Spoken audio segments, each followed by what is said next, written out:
रमजान का मुकद्दस महीना हो और सहरी का वक्त, ये वो लम्हा होता है जब हम अपने रब के सामने सजदा रेज होते हैं, दुआएं मांगते हैं और रोजे के लिए तवानाई हासिल करते हैं। लेकिन क्या आप जानते हैं कि सहरी के बाद फौरन सो जाना सेहत के लिए खतरनाक हो सकता है। सहरी के लिए उठना, खाना खाना और फिर दोबारा कंबल में घुस जाना, ये मंजर हम में से कितनों के लिए रोजमर्रा का है। लेकिन क्या कभी आपने सोचा है कि सहर के बाद सो जाना आपकी सेहत, आपके रोजे और आपके रमजान के तजर्बे के लिए खतरनाक क्यों हो सकता है? आज हम इस राज से पर्दा उठाएंगे। साइंसदान रोजमर्रा जिंदगी की तहकीक के साथ अगर आप भी सहरी के बाद सोते हैं तो ये वीडियो आपके लिए है। तो तैयार हो जाइए, चलिए जानते हैं। पहला सवाल, साइंस क्या कहती है? जब आप सहरी खाते हैं आपका मैदा खाना हजम करने में मसरूफ हो जाता है। अगर आप फौरन सो जाते हैं तो हाजमा सुस्त पड़ जाता है। तहकीक बताती है कि इससे पेट में तजाबियत बढ़ सकती है जो सीने की जलन का सबब बनती है। एक मुताले के मुताबिक खाने के फौरन बाद सोने से मेटाबॉलिज्म सुस्त पड़ जाता है और आप दिन भर थकावट महसूस करते हैं। सोचिए, क्या आप अपने रोजे को ताजगी से गुजारना चाहते हैं या सुस्ती और भारीपन के साथ? साइंस कहती है कि सहरी के बाद जागना आपकी सेहत के लिए बेहतर है। अब दीनी नुक्ता नजर से देखते हैं। रमजान सिर्फ भूख और प्यास बर्दाश्त करने का महीना नहीं, बल्कि ये इबादत और अल्लाह से कुर्बत का वक्त है। सहर के बाद का वक्त सुन्नत से भरपूर है। नबी करीम सल्लल्लाहु अलैहि वसल्लम सहरी के बाद फजर की तैयारी करते थे। हदीस में आता है कि सहरी में बरकत है। अगर आप सो जाते हैं तो ये बरकत और फजर की नमाज का सुकून जाया हो सकता है। अगर फजर कज़ा हो जाए तो क्या रोजे का मकसद तकवा पूरा होगा? सोचिए, क्या रमजान का असल खजाना सहर के बाद की नींद में छुपा है या जागने की बरकत में? सहरी के बाद सो जाने से आपका सारा शेड्यूल बिगड़ सकता है। सुबह देर से उठना, काम पर ताखीर या घर के कामों में सुस्ती, ये सब आम मसाइल हैं। माहिरीन नफ्सियात कहते हैं कि नींद का बेतरतीब होना मूड को खराब करता है और रमजान में चिड़चिड़ापन बढ़ सकता है। अगर आप बच्चों के वालिदैन हैं तो इन्हें स्कूल के लिए तैयार करने का वक्त भी गुजर सकता है। सबसे बड़ा खतरा फजर की नमाज छूट जाना, जो कि रमजान के रोजे की रूह को कमजोर कर सकता है। क्या ये खतरा आप मोल ले सकते हैं? तो क्या करें? सहर के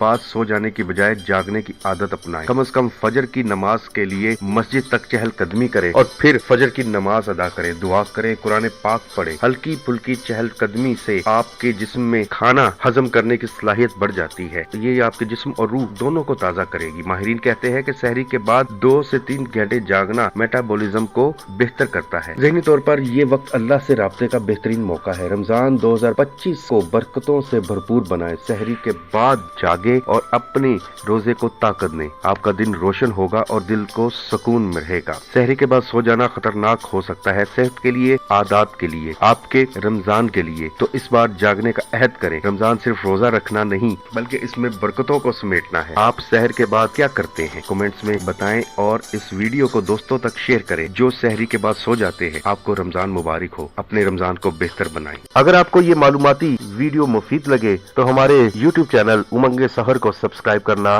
मत भूलें। हम आपके लिए उर्दू कहानियाँ, खबरें और मालूमाती वीडियो कार्टून एनिमेशन के साथ लेकर आते हैं। चैनल को सब्सक्राइब करें, बेल आइकन को दबाएं और हमारे साथ जुड़े रहें। शुक्रिया।